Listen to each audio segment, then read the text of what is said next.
Cancer जैसी गंभीर बीमारी की रोकथाम एवं इलाज हेतु बिहार कैंसर केयर सोसाइटी की स्थापना की जाएगी और सबसे अधिक बिहार में बेगूसराय जिले में कैंसर के मरीज पाए जाते हैं, तो बेगूसराय जिले में एक कैंसर अस्पताल की स्थापना किया जाएगा। बिहार को एक प्रमुख फार्मास्यूटिकल एवं और चिकित्सा उपकरण विनिर्माण केंद्र के रूप में बढ़ावा देने, फार्मास्यूटिकल क्षेत्र के द्वारा पर्यावरण अनुकूल विनियम प्रथाओं को बढ़ावा देने, अनुसंधान एवं विकसित परिस्थिति तंत्र के समग्र विकास के शैक्षणिक एवं औद्योगिक विकास के अवसर पर प्रोत्साहित करके फार्मास्यूटिकल क्षेत्र के राज्य के 21 कृषि उत्पादन बाजार समिति के आधुनिकीकरण एवं समुचित विकास के लिए 1289 करोड़ की लागत से योजना का कार्यान्वयन किया जा रहा है। शिक्षा विभाग पर 60,964 करोड़ रुपया का व्यय करने की सरकार की योजना है। नोरमा ग्रुप, जो सोचता है वो करता है। आपके अपने सपनों का आशियाना। अनुमान सदन के समक्ष प्रस्तुत करता हूँ।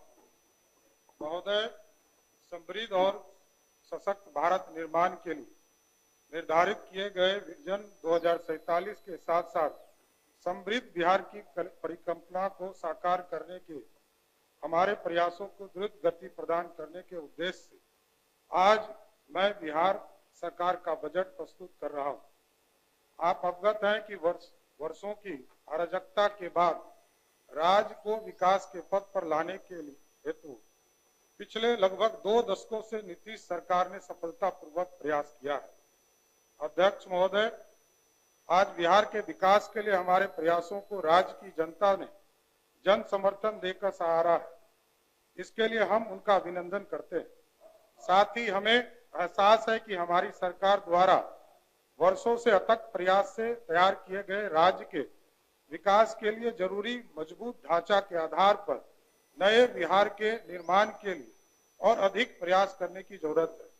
इसके लिए हमारे साथ आदरणीय प्रधानमंत्री श्री नरेंद्र मोदी जी का मार्गदर्शन और आदरणीय मुख्यमंत्री श्री नीतीश कुमार जी के कुशल नेतृत्व की शक्ति और दृष्टि है, जो हमारे लिए विकसित बिहार की कल्पना को साकार करने के लिए प्रेरणा का कार्य करती है। महोदय, राज्य के विकास के लिए हमारे लक्ष्यों की प्राप्ति के लिए आदरणीय प्रधानमंत्री नरेंद्र मोदी जी द्वारा दिए गए मंत्र सबका साथ, सबका विकास, सबका विश्वास और सबका प्रयास महत्वपूर्ण है। साथ ही आदरणीय मुख्यमंत्री श्री नीतीश कुमार जी का संकल्प न्याय के साथ विकास हमारे लिए प्रेरणादायक शक्ति कार्य करती है। एक और जहां आदरणीय प्रधानमंत्री नरेंद्र मोदी के नेतृत्व में केंद्र की वर्तमान सरकार राज्य के विकास के लिए राज्य सरकार के साथ सहयोग कर रही है, वहीं आदरणीय मुख्यमंत्री जी नीतीश कुमार जी के नेतृत्व में राज्य की सरकार ने अपने राजकोषीय संसाधन से अतिरिक्त केंद्र की सरकार से मिलकर रहे सहयोग का भी राज्य के विकास के लिए एक सुव्यवस्थित तरीके से उपयोग किया है। महोदय, इस वर्ष प्रस्तुत केंद्र सरकार के बजट में बिहार को प्राथमिकता देने के लिए हम आदरणीय प्रधानमंत्री जी का विशेष आभार करते हैं। पिछले वर्ष के केंद्रीय बजट में भी देश के विकास के लिए सर्वोदय की जो अवधारणा प्रस्तुत की गई, उसमें बिहार के विकास के लिए कई प्रावधान किए गए।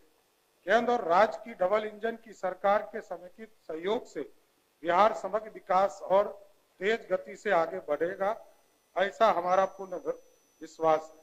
महोदय, आदरणीय नीतीश कुमार जी के नेतृत्व में हमारी सरकार ने आने से पहले 2004-5 में जहां बजट 23,885 करोड़ रुपया था, वो इस साल 2025 में बढ़कर 3,17,000 करोड़ का हो चुका है।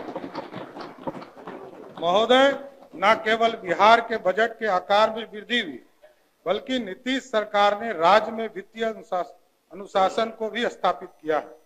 राज्य सरकार ने अपने वित्तीय प्रबंधन को तय मानकों के भीतर रखा है। राज्य सरकार बढ़े हुए बजट का उपयोग राज्य के समन्वित विकास को आगे बढ़ाने में किया है, जिससे विभिन्न संकेतों और में समय के साथ हुए सुधार में देखा जा सकता है। खासकर आधारभूत संरचना, शिक्षा, स्वास्थ्य के क्षेत्र में अभूतपूर्व कार्य इस दौर में हुए। राज्य की जनता ने जो विश्वास हम पर जताया है, उस विश्वास के माध्यम से हम राज्य को विश्वास के विभिन्न आयामों के नए स्तर पर ले जाने के लिए संकल्पित है। कुल मिलकर राज्य में आर्थिक एवं राजकोषीय नीति के बारे में संक्षिप्त रूप से सदन को अवगत कराना चाहूंगा कि हमारी सरकार ने वित्तीय समेकन एवं अनुशासित वित्तीय ढांचा को सुदृढ़ करते हुए जहां एक ओर राजस्व बचत को 2024-25 के 1121 करोड़ दशमलव 41 करोड़ रुपया से बढ़ाकर वित्तीय वर्ष 2025-26 में 8,831.18 करोड़ किया है। वहीं दूसरी ओर राजकोषीय उत्तरदायित्व एवं बजट प्रबंधन अधिनियम द्वारा निर्धारित राजकोषीय घाटा को सकल राज्य घरेलू उत्पाद पर 3% की निर्धारित सीमा के भीतर रखा है। इस बजट में अनेकों संस्थागत नीतियों को सहज और सुगम बनाया गया है। साथ ही निजी निवेश को प्रोत्साहित किया गया है। राज्य के आर्थिक विकास की गति को तेजी प्रदान करने के लिए रोजगार युक्त निवेश को बढ़ावा दिया गया है। माननीय अध्यक्ष महोदय, माननीय सदस्य एवं आम जनता की जानकारी हेतु 2025-26 के बजट का सारांश सदन के समक्ष प्रस्तुत करता हूं। वित्तीय वर्ष 2025 में बिहार राज्य का आकार बजट 3,16,895.02 करोड़ रुपया है, जो वित्तीय वर्ष 2024-25 के बजट आकार से 38,169 करोड़ रुपया अधिक है। वित्तीय वर्ष 2025-26 में वार्षिक स्कीम का बजट जहां 1,16,000 करोड़ रुपया 750 करोड़ रुपया रखा गया है, जो वित्तीय वर्ष 2024-25 से लगभग 16,750 करोड़ रुपया अधिक है। वित्तीय वर्ष 2025-26 में स्थापना एवं प्रतिव्यय का बजट अनुमान 2,135 करोड़ रुपया है, जो वित्तीय वर्ष 2024 के बजट अनुमान से लगभग 21,429 करोड़ रुपया अधिक है। वित्तीय वर्ष 2025-26 में कुल व्यय की स्कीम द्वारा व्यय 36.84% है एवं स्थापना एवं प्रतिव्यय व्यय 63.16% है। वित्तीय वर्ष 2025-26 में कुल पूंजीगत व्यय 64,894.76 करोड़ रुपया अनुमानित किया गया है, जो कुल व्यय का 20.48% जिसमें है। पूंजीगत परिव्यय वर्ष 2025-26 में 40,531 करोड़ रुपया का पूंजीगत परिव्यय अनुमानित किया गया है, जिसमें सामान्य सेवा में 5,899 करोड़, सामाजिक सेवाओं में 9,369 करोड़ रुपया एवं आर्थिक सेवा में 25,262 करोड़ रुपया राशि प्रस्तावित है। ऋण अदायगी 2025-26 में 22,819 करोड़ रुपया की राशि ऋण के रूप में वापस की जानी है, जिसमें से 1,694 करोड़ की राशि केंद्र के ऋण की है और 21,124 करोड़ रुपये की राशि पूर्व में लिए गए आंतरिक ऋणों के से संबंधित है। ऋण एवं पेशगियों वर्ष 2025-26 में राज्य द्वारा 1,543 करोड़ रुपए का ऋण दिया जाना प्रस्तावित है, जिसमें से मुख्यतः Bihar student credit card scheme हेतु 1,000 करोड़ रुपया, ग्राम एवं लघु उद्योगी के लिए 395 करोड़ रुपया, बिजली परियोजना के कंपनियों के लिए 78 करोड़ रुपया, परिवहन सेवा हेतु 30 करोड़ रुपया, सरकारी कर्मचारी के लिए 39 करोड़ रुपया दिया जाना है। पूर्व से दी गए ऋणों की वापसी से राज्य सरकार को 525 करोड़ रुपया राशि की प्राप्त होना अनुमानित है। इस प्रकार कुल शुद्ध ऋण 1017 करोड़ रुपया दिया जाना प्रस्तावित है। वित्तीय वर्ष 2025-26 में कुल राजस्व 2,52,000 करोड़ रुपया अनुमानित किया गया है, जो कुल व्यय का 79.52% एवं वित्तीय वर्ष 2024-25 के बजट के अनुमान से 26,323 करोड़ रुपया अधिक है। वर्ष 2025-26 में वेतन, पेंशन, ब्याज भुगतान एवं ऋण वापसी पर 1,60,696 करोड़ रुपया का व्यय अनुमानित है, जिसमें वेतन, सहायक अनुदान वेतन एवं संविदागत वेतन सहित हेतु 81,473 करोड़ रुपया, पेंशन हेतु 33,389 करोड़ रुपया, ब्याज भुगतान हेतु 23,013 करोड़ रुपया, ऋण वापसी पर 22,819 करोड़ रुपया अनुमानित है। वित्तीय वर्ष 2025-26 के कुल राजस्व प्राप्ति 2,60,000 करोड़ रुपया अनुमानित है, जो पिछले वित्तीय वर्ष के 2024-25 के अनुमान के से 34,033 करोड़ रुपया अधिक है। वित्तीय वर्ष 2025-26 में अपने स्रोतों से राजस्व के रूप में 59,000 करोड़ रुपया प्राप्त होने का अनुमान है, जिसमें से 46,500 करोड़ रुपया वाणिज्य कर द्वारा, 8250 करोड़ रुपया स्टाम्प एवं निबंधन शुल्क द्वारा, 4,070 करोड़ रुपया परिवहन कर एवं 700 करोड़ रुपया भू राजस्व प्राप्त होगा। वित्तीय वर्ष 2025-26 में राज्य के अपने स्रोतों से गैर कर राजस्व के रूप में 8220 करोड़ रुपया प्राप्त होने का अनुमान है, जो वित्तीय वर्ष 2024-25 से के अनुमान से के तुलना 7325 करोड़ रुपया की तुलना में 894 करोड़ रुपया अधिक है, जिसमें से खनन विभाग से 3850 करोड़ रुपया, ब्याज प्राप्तियों से 2474 करोड़ रुपया शामिल है। ऋण उगाही वित्तीय वर्ष 2025-26 में 55,737 करोड़ रुपया का ऋण लिया जाना प्रस्तावित है। राज्य के आंतरिक ऋण में भारतीय रिजर्व बैंक के माध्यम से बाजार ऋण 51,758 करोड़ रुपया, नबार्ड से 2500 करोड़ रुपया, राष्ट्रीय आवास बैंक से 200 करोड़ रुपया, भारतीय लघु उद्योग बैंक विकास बैंक से 200 करोड़ रुपया, वाई एजेंसी एवं एशियन डेवलपमेंट बैंक, विश्व बैंक इत्यादि से 1,079 करोड़ रुपया, कुल 55,737 करोड़ रुपया का सकल ऋण लिया जाना प्रस्तावित है। वित्तीय 15वें वित्त आयोग की अनुशंसा के आलोक में वित्तीय वर्ष 2025-26 हेतु निर्धारित 9204 करोड़ रुपया के अंतर्गत राज्य आपदा एसडीआरएफ मद में 1721 करोड़ रुपया, पंचायती राज स्थायी निकाय के लिए 4,012 करोड़ रुपया एवं नगर निकाय के लिए 2160 करोड़ रुपया तथा स्वास्थ्य प्रक्षेत्रों के लिए 1311 करोड़ रुपया प्रस्तावित है।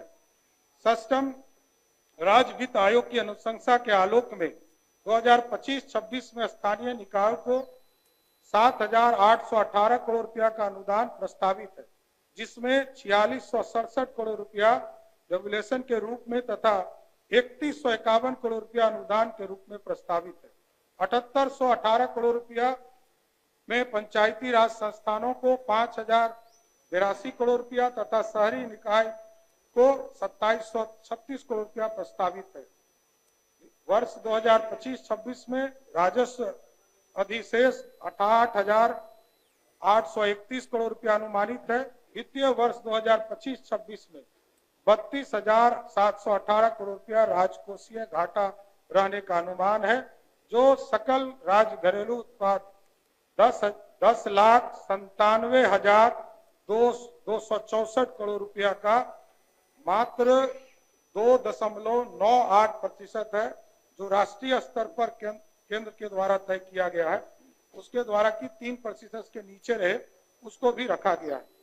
केंद्र सरकार से प्राप्तियां केंद्र करों में राज्य की हिस्सेदारी के 2024-25 में 1,13,011 करोड़ रुपया अनुमानित थी, जो 2025-26 में अनुमान है कि 1,13,000 करोड़ की जगह पर इस वित्तीय वर्ष में 1,38,515 भारत सरकार के द्वारा देने का कर, केंद्रीय करों में हिस्सेदारी देने का निर्णय लिया।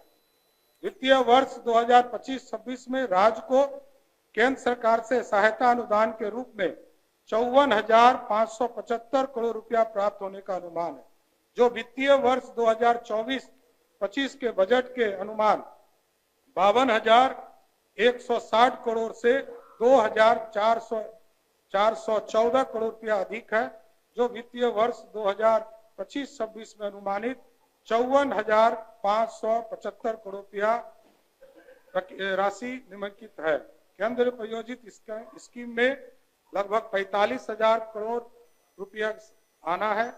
वित्तीय 15वीं वित्त आयोग, जिसमें 9,204 करोड़ रुपया, राज्य आपदा कोष में 1,721 करोड़ रुपया, ग्रामीण स्थानीय निकायों को अनुदान के लिए 4,012 करोड़ रुपया, शहरी स्थानीय निकाय को अनुदान के लिए 2,160 करोड़ रुपया, स्वास्थ्य परिषद को अनुदान के लिए 1,311 करोड़ रुपया, केंद्रीय क्षेत्र स्कीम में 9 करोड़ रुपया। ऋण प्रबंधन बेहतर वित्तीय प्रबंधन के लिए के कारण 2024-25 के अंत में कुल बकाया ऋण 3,32,740 करोड़ रुपया है, जो राज्य के सकल घरेलू उत्पाद का 38.94% है। यह 15वें वित्त आयोग की अनुशंसा अधिकतम 40.4% के अधीन है। अनुसूचित जातियां एवं अनुसूचित जनजातियों के लिए कंकांजित राशि। अनुसूचित जनजाति एवं अनुसूचित जनजाति के पर व्यय होने वाली राशि की अलग से लघु शीर्ष में प्रदर्शित किया जाता है, ताकि उक्त राशि का व्यय अनुसूचित जनजाति एवं जनजाति के समुदाय के सीधे लाभ के लिए किया जा सके और राशि का व्यय अन्यत्र नहीं किया जा सके। वित्तीय वर्ष 2025-26 में अनुसूचित जातियों के लिए 19,648 करोड़ रुपया अनुमानित किया गया है। अनुसूचित जनजाति के लिए 1,735 करोड़ रुपया प्रावधान किया गया। सर्वाधिक खर्च राज्य सरकार द्वारा 2025-26 में शिक्षा विभाग पर 60,964 करोड़ रुपया का व्यय करने की सरकार की योजना है। स्वास्थ्य विभाग पर 20,335 करोड़ रुपया, उसी तरह राज्य के शहरी और ग्रामीण सड़कों पर ग्रामीण कार्य एवं पथ निर्माण को 17,908 करोड़ रुपया देने का निर्णय लिया गया। गृह विभाग को लगभग 17,831 करोड़ रुपया, उसी तरह ग्रामीण विकास पर 16,093 करोड़ रुपया का व्यय अनुमानित किया गया है। ऊर्जा विभाग के क्षेत्र के लिए 13,484 करोड़ रुपया और समाज कल्याण विभाग, अनुसूचित जाति, अनुसूचित जनजाति, अल्पसंख्यक विभाग, पिछड़ा एवं अति पिछड़ा विभाग के लिए समेकित बजट में 13,368 करोड़ रुपया रखा गया है। महोदय, मैं अब वित्तीय वर्ष 2025-26 के लिए प्रमुख घोषणाओं की जानकारी सदन के समक्ष प्रस्तुत करता हूं। राज्य के 21 कृषि उत्पादन बाजार समिति के आधुनिकीकरण एवं समुचित विकास के लिए 1,289 करोड़ की लागत से योजना का कार्यान्वयन किया जा रहा है।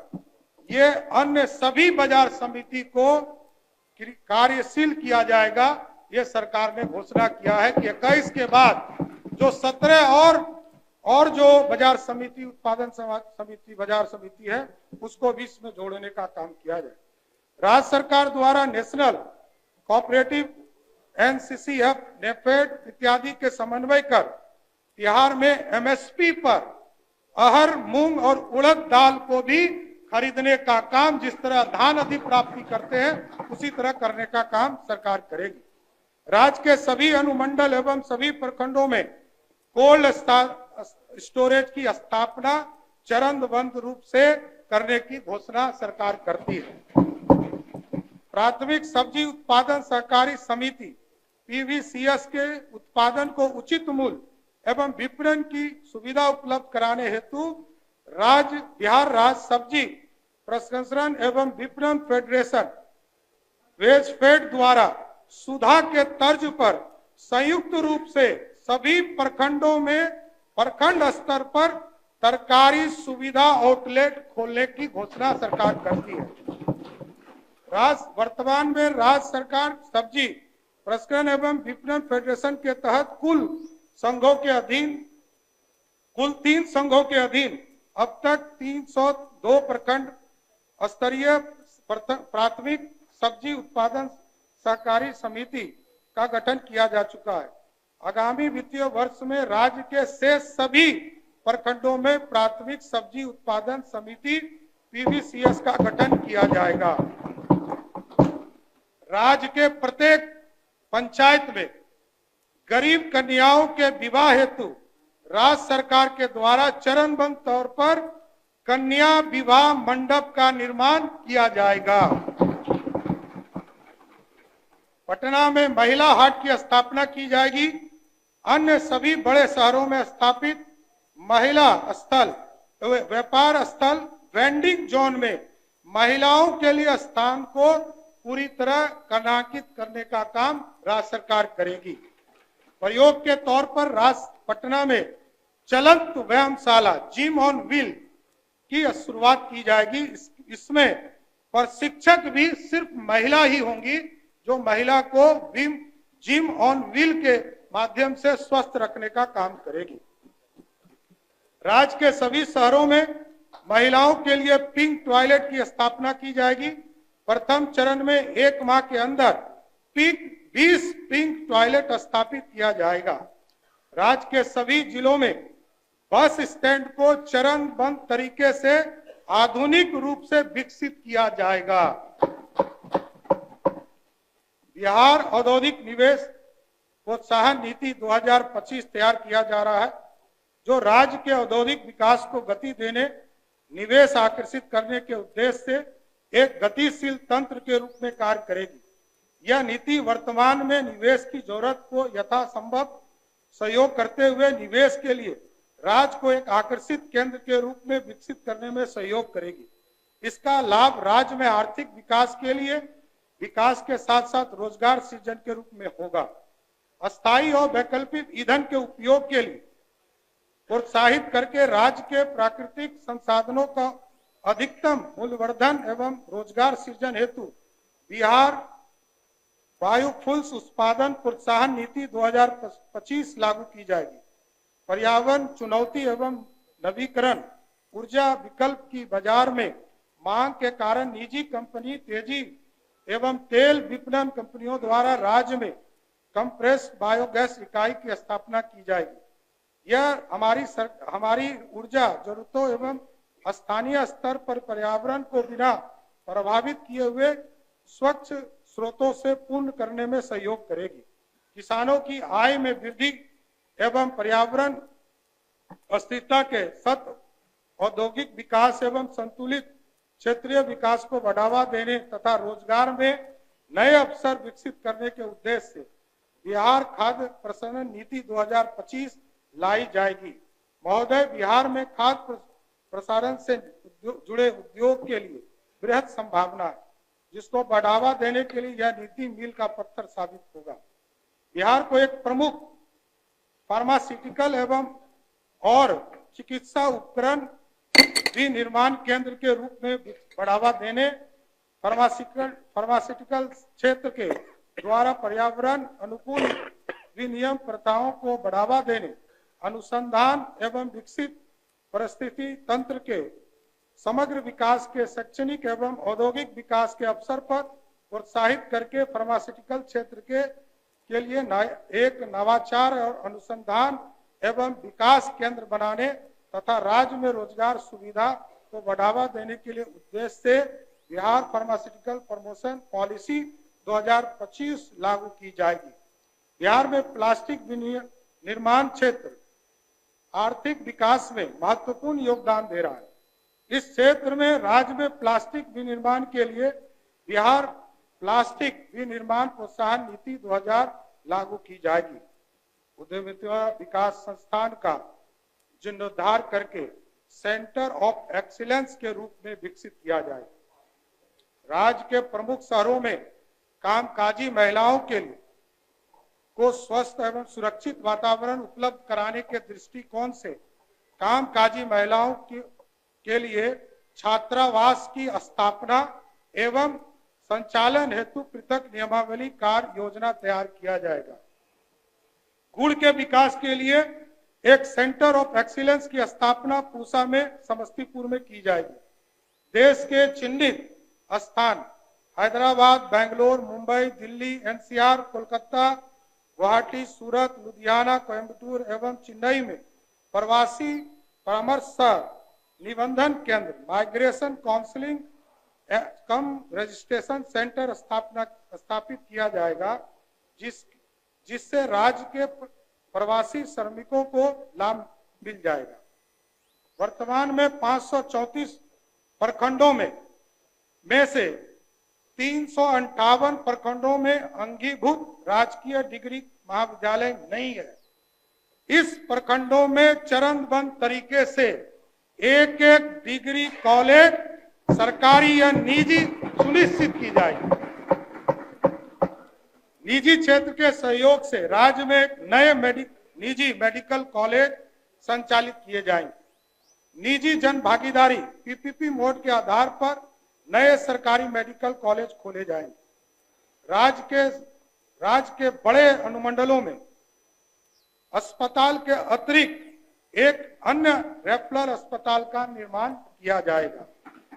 राज्य सरकार द्वारा लोक स्वास्थ्य प्रबंधन संवर्ग का सृजन किया जाएगा, जिससे कि स्वास्थ्य सेवा को और मजबूती किया जा सके। संपूर्ण राज्य में शहरी क्षेत्र के लिए, विशेष रूप से वंचित वर्ग के लिए, स्लम क्षेत्रों के इत्यादि के लिए नगर चिकित्सा सुविधा केंद्र की स्थापना की जाएगी, जिसमें प्रथम चरण में राज्य के सभी 9 प्रमंडलों के जिला मुख्यालयों में 108 चिकित्सा केंद्र की स्थापना की जाएगी। कैंसर जैसी गंभीर बीमारी की रोकथाम एवं इलाज हेतु बिहार कैंसर केयर सोसाइटी की स्थापना की जाएगी। और सबसे अधिक बिहार में बेगूसराय जिले में कैंसर के मरीज पाए जाते हैं, तो बेगूसराय जिले में एक कैंसर अस्पताल की स्थापना किया जाएगा। मुख्यमंत्री पिछड़ा वर्ग एवं अति पिछड़ा वर्ग प्री मैट्रिक छात्रवृत्ति योजना अंतर्गत राज्य के सरकारी विद्यालय, सरकार के मान्यता प्राप्त एवं स्थापना पुरस्कृत विद्यालयों में कक्षा 1 से 10 तक में अध्ययनरत पिछड़ा वर्ग एवं अति पिछड़ा वर्ग के छात्रों की छात्रवृत्ति जितनी मिल रही है उसको दुगना करने का काम नीतीश कुमार की सरकार करेगी। और इसके लिए लगभग 875 करोड़ रुपया का व्यय अनुमानित है। अनुसूचित जाति एवं अनुसूचित जनजाति के श्रेणी के छात्रों को दिए जाने वाले प्री मैट्रिक छात्रवृत्ति योजना के तहत छात्रवृत्ति दर को दुगना किया जाएगा, जिस पर राज्य सरकार द्वारा लगभग 260 करोड़ रुपया का वार्षिक अनुमानित व्यय माना जाता है। मुख्यमंत्री अनुसूचित जाति एवं अनुसूचित जनजाति छात्रावास अनुदान योजना छात्रावास अनुदान की वर्तमान दर 1000 रुपया प्रति माह को दुगना करते हुए 2000 रुपया देने का काम सरकार करेगी।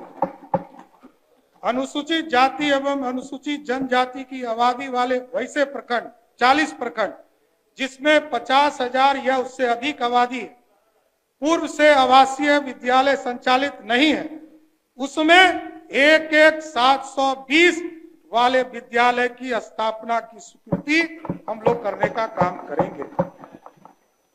बिहार के सभी प्रमंडलों में राष्ट्रीय मानक के अनुरूप खेल अवसंरचना का निर्माण कार्य प्रारंभ किया जा चुका है। माननीय मुख्यमंत्री जी के निर्देश पर पटना प्रमंडल के पुनपुन प्रखंड में 100 एकड़ की भूमि चिन्हित कर भूमि अधिग्रहण की प्रक्रिया पूर्ण कर खेल अवसंरचना का निर्माण प्रारंभ की योजना है। प्रत्येक प्रखंड में मुख्यमंत्री जी ने पहले से ही घोषणा किया है कि प्रत्येक प्रखंड में जो बचे हुए जितने प्रखंड हैं जिसमें आउटडोर स्टेडियम नहीं है उसको इसी वित्तीय वर्ष में स्वीकृत करने का काम राज्य की सरकार करेगी। इससे डाटा सेंटर 2.0 की कंप्यूटिंग एंड स्टोरिंग क्षमता को बढ़ाते हुए फेज 2 की योजना बनाई गई, जिसके तहत आगे आने वाले वर्षों में 50 से 500 से अधिक वेबसाइट पोर्टल एप्लीकेशन होस्ट किए जा सकेंगे। किसी भी प्रकार के साइबर अटैक, प्राकृतिक आपदा की स्थिति में राज्य सरकार की महत्वपूर्ण गतिविधियां अवरुद्ध नहीं हो, इसके लिए डाटा सेंटर हेतु रिकवरी सेवाएं होना आवश्यक है। इसके लिए disaster recovery D R and business community for Bihar state data centre परियोजना का क्रियान्वयन किया जाएगा। राज्य के प्रमुख शहरों में महिलाओं के लिए नीतीश कुमार जी की सरकार ने लगातार महिलाओं के लिए कई काम किए। महिलाओं के लिए प्रमुख शहरों में पिंक बस का प्रचलन किया जाएगा, जिसमें सवारी भी महिला होगी, चालक भी महिला होगी और कंडक्टर भी महिला ही होगी।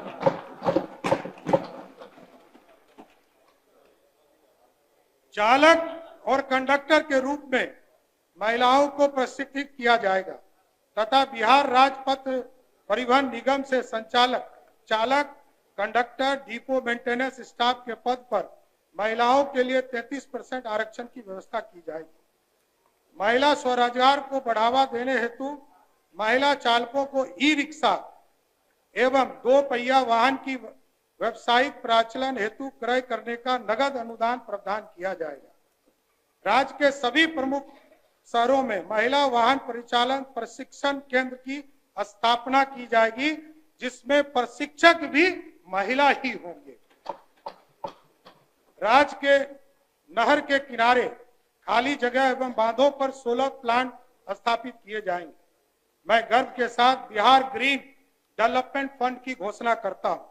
इसमें प्रारंभिक सीड फंडिंग के रूप में राज्य सरकार द्वारा 25 करोड़ रुपया का निवेश किया जाएगा। यह फंड सीड फंडिंग की तुलना में कई गुना निवेश को आकर्षित करने का काम करेगा। राज्य में वायु गुणवत्ता के सुधार हेतु वायु प्रदूषण नियंत्रण हेतु 116 करोड़ रुपया की लागत से Bihar clean air transformation smoke tower की स्थापना की जाएगी, जिससे कि वातावरण पूरी तरह सुरक्षित होने का काम करेगा। पर्व त्योहार विशेषकर महिलाओं द्वारा संचालित छठ पर्व पूजा के अवसर पर धार्मिक पर्यटन योजना की शुरुआत की जाएगी। इसमें होम स्टे को प्रोत्साहित करने के लिए राज्य सरकार द्वारा हर संभव मदद प्रदान किया जाएगा। प्राथमिकता के आधार पर महिलाओं को पर्यटक गाइड के रूप में प्रशिक्षित कर रोजगार का अवसर उपलब्ध कराया जाएगा। अध्यक्ष महोदय, देश के यशस्वी प्रधानमंत्री जी और आदरणीय मुख्यमंत्री के नेतृत्व में हवाई अड्डे का भी निर्माण का काम तेजी से चल रहा है। अभी कुछ ही दिन पहले यह तय हुआ है कि पूर्णिया हवाई अड्डे का निर्माण शीघ्र चालू करने का काम किया जाएगा और अगले 3 महीने में वहां से हवाई जहाज उड़ेगा, यह जरूर सुनिश्चित करने का काम करेगा। और इसके साथ साथ आदरणीय मुख्यमंत्री जी के आग्रह पर देश की सरकार ने तय किया है, बिहार की सरकार ने राजगीर में सुल्तानगंज के भागलपुर जिले में सुल्तानगंज में और रक्सौल में ग्रीन फील्ड एयरपोर्ट बनाने का निर्णय लिया है साथियों। इसके साथ साथ इसी तरह छोटे हवाई जहाज के लिए वाल्मीकि नगर, भागलपुर, बीरपुर, मधुबनी, मुंगेर, सहरसा और मुजफ्फरपुर में हवाई का सेवा शुरू करने का काम भारत की सरकार, राज्य सरकार करेगी मिलकर। देश के कुछ अन्य मेट्रो शहर दिल्ली और मुंबई के अलावा बिहार में इंटीग्रेटेड सेंटर ऑफ बिहार की स्थापना की जाएगी, जिसके बहु में उपयोग होंगे। बिहार की पारंपरिक शिल्प, हस्तकला इत्यादि एवं का प्रसार प्रचार होगा। बिहार की लोक कला एवं संस्कृति के प्रसार प्रसार के लिए संस्कृति एवं पर्वों एवं त्योहार का आयोजन किया जाएगा। बिहारी खाद्य व्यंजन का प्रचार प्रसार होगा। बिहार में निवेश हेतु इन्वेस्टमेंट प्रमोशन सेल का कार्यालय होगा। बिहार फाउंडेशन का कार्यालय होगा।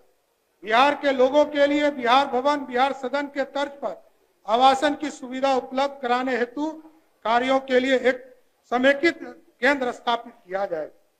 जिस तरह आदरणीय मुख्यमंत्री के नेतृत्व में आज देश में सबसे ज्यादा यदि महिला पुलिस भर्ती हुई है तो वो सबसे ज्यादा बिहार में हुआ है। उसके आवासन की भी चिंता माननीय मुख्यमंत्री जी ने किया है। महिला सिपाहियों को, उसी के लिए आ रहा हूं, महिला सिपाहियों को पदस्थापन थाने के आसपास आवासन सुनिश्चित करने के लिए राज्य सरकार द्वारा किराए पर आवास लेकर आवासन की सुविधा उपलब्ध कराने का काम करेगी। वित्तीय वर्ष 2025 में मौसम विभाग संबंधित आपदाओं के जोखिम को कम करने के उद्देश्य से एक सुदृढ़ एवं सक्षम multi hazard early warning system के अंतर्गत एक hybrid Doppler weather radar network के निर्माण का प्रस्ताव है। इस हेतु प्रथम चरण में चंपारण जिले और भागलपुर जिले में इसकी स्थापना करने का काम किया जाएगा, जिससे कि सही समय वेदर का पूरा स्थिति हम आकलन कर सके। वित्तीय वर्ष 2025-26 में निबंधन की प्रक्रिया को राज्य के सभी निबंधन कार्यालयों में पूर्णतः पेपरलेस किया जाएगा। देश के बाहर रहने वाले लोग भी होंगे, वो ऑनलाइन निबंधन कराने का काम कर सकेंगे, उनको आने की जरूरत नहीं पड़ेगी। इसी तरह एक महत्वपूर्ण जानकारी,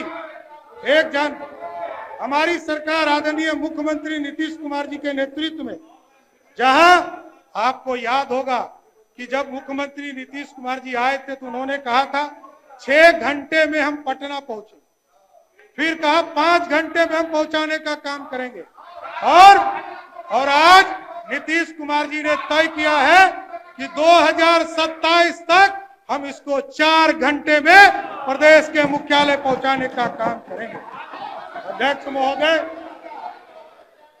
महोदय, आगे राज्य सरकार के महत्वपूर्ण विभागों की उपलब्धि जानकारी सदन के पटल पर रखता हूं, आगे सदन को मैं उपलब्ध करा देता हूं। आपके सपनों को हमने सजाया है, ई होम्स पैनोरमा को हमने बनाया है। ई होम्स मेरा एक सपना था जिसपे मैं पिछले 4 साल से काम कर रहा था। हमने जो बनाया है वो सबने है माना। ई होम्स पैनोरमा में हो आपका भी आशियाना। और फाइनली हमने 2021 में इस प्रोजेक्ट को लॉन्च किया। बहुत लोग अप्रिशिएट कर रहे हैं कि पूर्णिया जैसे शहर में, बिहार के, एक तो बिहार की बात करें उसमें भी पूर्णिया जैसे छोटे जगह में इस तरह का लाइफस्टाइल देना, ये सुन के हम लोगों को बहुत अच्छा लगता है। ई होम्स में हमने कुछ और भी किया है, जैसे हम जिस जगह में रह रहे हैं हमारे फैमिली सिक्योर हो, उनको सिक्योरिटी का ध्यान में रखा है। आपकी सुविधा और सुरक्षा आपके लिए खास है, ये आपका विश्वास है। इसमें आर्टिफिशियल इंटेलिजेंस का 7 लेयर सिक्योरिटी का हमने इस्तेमाल किया है। लस ग्रीन कैंपस को बनाया है, यदि हमारा बाउंड्री वाल है तो वो वर्टिकल गार्डन है।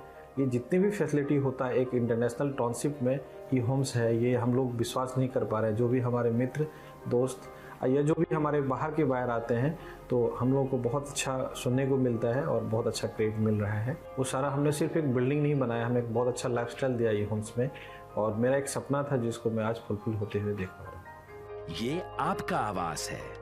ई होम्स पैनोरमा में अब आपका निवास है। E homes panorama, luxurious lifestyle redefined. Panorama group, जो सोचता है वो करता है।